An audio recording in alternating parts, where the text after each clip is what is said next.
오늘은 환자분들이 가장 많이 찾는 산부인과 질환에 대해서 알아보겠습니다. 산부인과에 오시는 가장 큰 이유는 염증, 질염이 생겨서 오시거나 방광염이 생겨서 오시거나 냉이 안 좋다, 가려우시다, 소염증, 따갑다 이런 이유들로 오시는데요. 대부분의 원인들은 질염, 방광염, 여성 성기 쪽, 생식기 쪽에 감염, 문제가 있어서 오시는 분들이죠. 그런 원인균에 대해서 한번 알아보겠습니다. 질염의 증상부터 보자면 가장 흔히 있을 수 있는 것들은 분비물이 많아요. 그러니까 흔히들 냉이 많아요 하고 오시는데요. 냉이 많고 가렵고 따갑고 성관계 시 통증이 있다 이렇게 오시거든요. 실제로 이런 불편함이 있으면서도 병원을 찾지 않는 분들이 대부분입니다. 증상이 없거나 잘 모르시는 분들은 여성 청결제 정도를 사용하시거나 일반 약국에서 파는 질정을 쓰시거나 해서 병을 악화시켜서 오시는 경우가 많습니다. 그러나 여성의 질염은 앞으로 골반염증이나 생식기 쪽에 불임의 원인을 일으킬 수 있는 원인이 되기 때문에 제때 원인균을 찾고 치료를 하는 것이 중요합니다. 질염은 여러 가지 종류가 있으나 질염의 원인균에 대해서 각각 한 번씩 알아보겠습니다. 가장 흔히 걸리는 질염, 흔히 가렵다고 오시는데요. 가려움증이 생기는 이유가 칸디다 질염이라 그래서 곰팡이의 일종인데요. 매우 흔하고 하얀색 냉이 하얗게 덩어리처럼 나오기도 하고 가렵고 따갑고 질 통증을 유발하는 칸디다균. 이 균이 나오면 항진균제를 써야 됩니다. 먹는 약을 먹거나 항진균제 연고를 바르거나, 그리고 가장 중요한 것은 산부인과에 오셔서 전문의를 보고 치료를 받는 것, 그게 가장 중요하다고 생각을 합니다. 이게 가려움증이 오래 지속되면 이 칸디다 감염 자체가 덥고 습한 환경에서 가장 많이 생기지만 스트레스나 혈당 조절이 잘 안 되는 당뇨병 환자에서도 흔히 생기는 질환이고요. 면역이 떨어지거나 해도 잘 생기는 질환입니다. 항생제를 많이 먹는 환자이거나 하면 질 속에 정상적인 락토바실러스 균이 없어지기 때문에 질 속의 산성 환경이 깨지면서 칸디다 질염은 많이 발생합니다. 그리고 또 흔히 있는 게 세균성 질염, 흔히 우리가 가드레넬라 질염이라고 하는데요. 세균성 질염의 80% 이상을 차지하는 균이고 악취성 분비물이 나오고 가렵고 성교통을 일으킵니다. 이걸 방치하고 내버려뒀을 경우에는 여로감염이나 골반염, 자궁 내막염증을 일으킬 수 있기 때문에 약을 먹고 치료를 하셔야 되고, 약을 먹지 않고 치료를 하지 않았을 경우에 산모가 걸렸을 경우에 가드레넬라 질염 경우에는 태아의 폐혈증, 그다음에 조산, 유산과 관련된 그런 균입니다. 그리고 트리코모나스 질염이라는 게 있는데요. 트리코모나스 질염은 일종의 성병이라고 보지만 성적인 접촉 이외에도 물속이나 이런 데도 살 수 있기 때문에 수영장이나 목욕탕 등에서도 감염이 가능합니다. 성접합성이 굉장히 높기 때문에 트리코모나스 균이 검출된 경우에는 반드시 파트너 치료도 같이 하셔야 됩니다. 약을 동시에 먹어야 되고, 이 트리코모나스는 재발률이 굉장히 높기 때문에 치료 후에 재검도 한번 해볼 필요가 있습니다. 그리고 클라미디아에 대해서 알아보겠습니다. 클라미디아는 대표적인 성병인데요.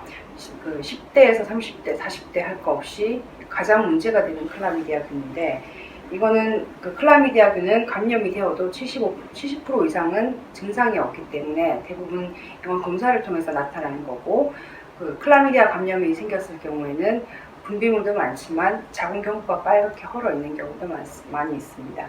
합병증, 가장 무서운 거는 골반염과 불임, 클라미디아균이 있을 경우에는 골반염증이 심해져서 나팔관의 운동성을 떨어뜨리기 때문에 나팔관이 막히면 나중에 임신이 잘 안 되는 불임이라는 그 무서운 합병증을 일으킬 수가 있습니다. 그래서 클라미디아균은 반드시 파트너와 함께 같이 치료를 하셔야 되고, 간단히 일회요법으로 먹는 약이 있고, 약을 먹고 난 이후에 재검해서 클라미디아가 없어졌다는 것을 반드시 확인하셔야 됩니다.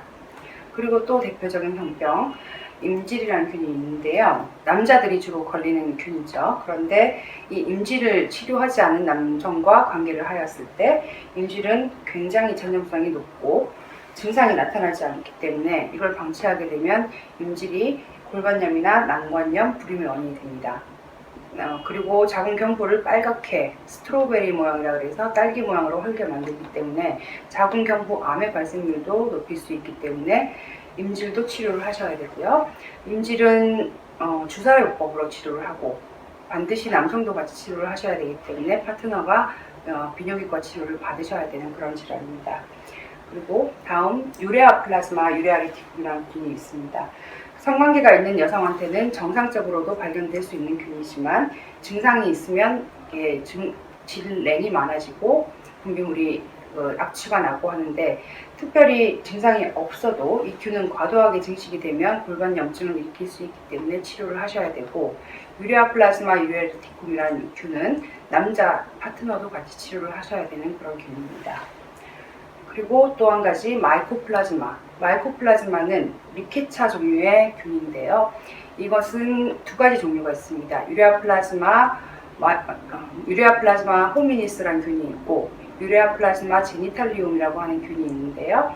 유레아 플라즈마 호미니스라는 균은 이게 꼭 성적인 접촉이 아니어도 호흡기 감염이나 이런 여러 가지 전파성 질환으로 유치원이나 학교, 군대 같은 이런 단체 생활을 하는 그런 집단에서 마이코플라즈마에 의한 폐렴, 기관지염 이런 것들을 일으킬 수 있는데요. 대부분 증상이 초기에는 없다가 이 마이코플라즈마 균이 증식을 하게 되면 많이 심각한 염증을 일으킬 수 있고 폐렴도 일으킬 수 있고 해서 갑자기 응급실에 실려가서 고열이 날 수도 있고 배가 아프기도 하고 그런 균인데요. 이런 균들이 산부인과에서 질 쪽에 스메어를 했을 때 검사 결과에서 마이코플라즈마나 마이코플라즈마 제니탈리움이 나왔을 경우에는 항생제를 써서 치료를 반드시 하셔야 되는 균이고, 이 균도 마찬가지로 불임이나 골반염을 일으킬 수 있기 때문에 반드시 치료를 하셔야 되고, 마이코플라즈마의 경우에도 남자 파트너, 성적인 파트너랑 같이 치료를 하셔야 되는 그런 균입니다. 제니탈리움은 마이코플라즈마 중에서도 생식기 쪽에만 감염이 되는 건데요. 과도하게 증식이 되면 남자한테는 전립선염과 요도염 이런 원인들이 되지만 여자한테는 심각한 질염을 일으킬 수 있기 때문에 약을 먹어야 되는 균입니다. 매독에 대해서 알아보겠습니다. 매독은 매우 전염성이 강하고 모든 장기를 침범할 수 있는 전신적인 질환이기 때문에 검사와 추적 관찰 검사가 계속 필요한 질환이고요. 매독은 한번 걸렸을 때 평생 항체가 몸에 남아있는 정도로 정확한 치료와 지속적인 관리가 필요한 질환인데요. 매독은 대부분 증상이 없기 때문에 병원에 오셨을 때 검사에 의해서 나타나는 것이지 환자가 저 매독 걸렸습니다 하고 오시는 분들은 거의 없습니다. 그러니까 매독에 특별한 증상은 없기 때문에 매독을 진단할 때는 환자가 뭐가 났어요 하고 병원에 주로 오세요. 그러면 외음부 쪽에 궤양이 생겨 있거나 궤양이 없는 경우가 대부분이고요.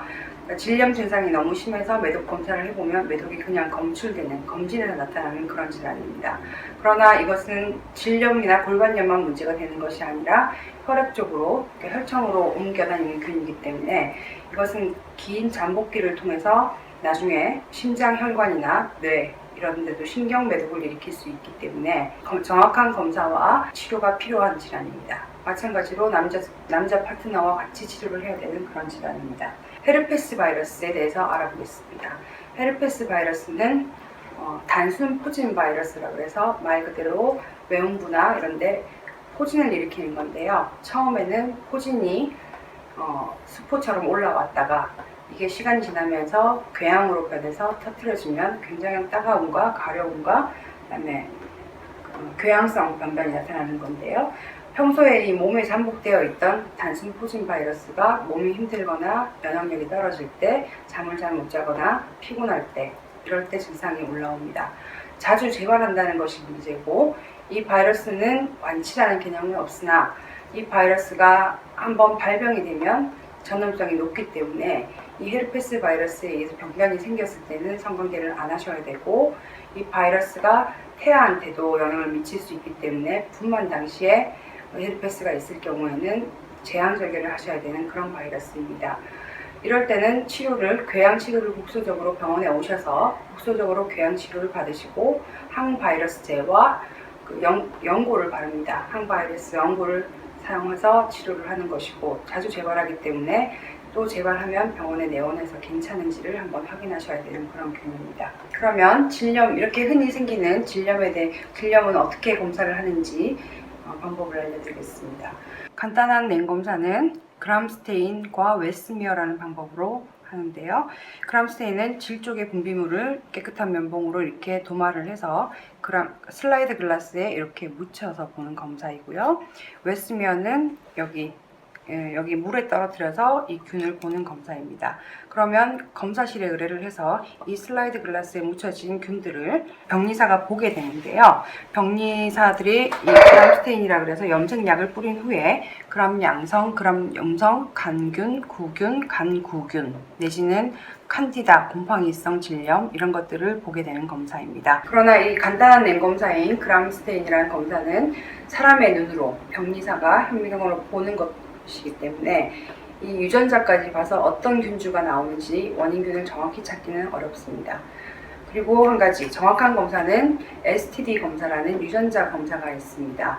STD라는 것은 우리나라 말로는 성전파성 질환, Sexually Transmitted Disease라고 이런 균의 종류들을 유전자로 검사를 해서 DNA 칩을 돌려서 하는 검사인데요. 이 검사는 질 쪽의 분비물을 산부인과 의사가 도마를 해서 여기에 브러쉬에 묻혀지는 균들을 전부 이 스탄 튜브에 넣어서 나중에 이 검체가 검사실에 가게 되면 여기에 묻혀진 DNA를 전부 다 봐서 어떤 균이 있나 없나가 100% 나오는 검사입니다. 정확도는 STD 검사가 훨씬 높습니다.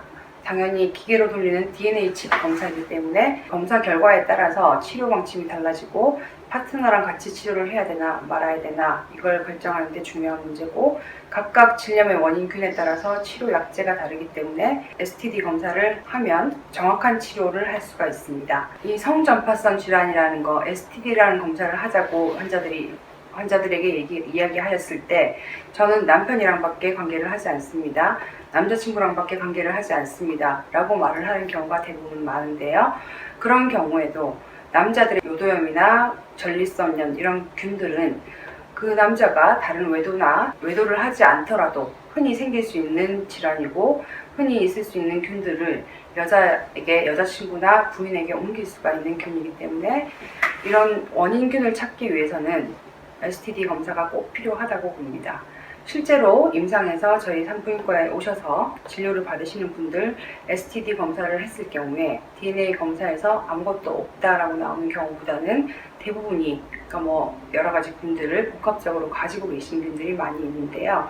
증상이 있어도 안 오시는 분들, 그런 분들은 한참 증상을 묵혔다가 병원에 오셨을 때 이 균 검사를 해보면 5가지, 6가지 이렇게 가지고 있는 경우도 있기 때문에 자기가 냉이 많다, 환자분들이 증상이 있다, 냄새가 난다, 가렵다 하실 때는 병원에 오셔서 정확하게 검사를 받고 그 균주에 따라서 어떻게 치료를 할 것인지 전문의와 상의하시는 게 좋겠습니다.